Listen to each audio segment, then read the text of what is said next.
حضرت زید بن خالد رحمۃ اللہ علیہ بیان کرتے ہیں کہ میں نے حضرت عثمان بن عفان رضی اللہ عنہ سے پوچھا کہ اگر کوئی شخص صحبت کرے اور منی نہ نکلے تو اس کے لیے کیا حکم ہے؟ تو انہوں نے فرمایا کہ وہ وضو کرے جس طرح نماز کے لیے وضو کرتا ہے اور اپنے عضو کو دھو لے۔ حضرت عثمان رضی اللہ عنہ کہتے ہیں کہ یہ میں نے رسول اللہ صلی اللہ علیہ وسلم سے سنا ہے۔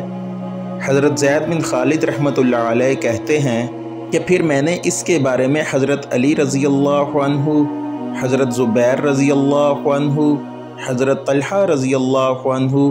اور حضرت ابی بن کعب رضی اللہ عنہ سے دریافت کیا تو سب نے اس شخص کے بارے میں یہی حکم دیا۔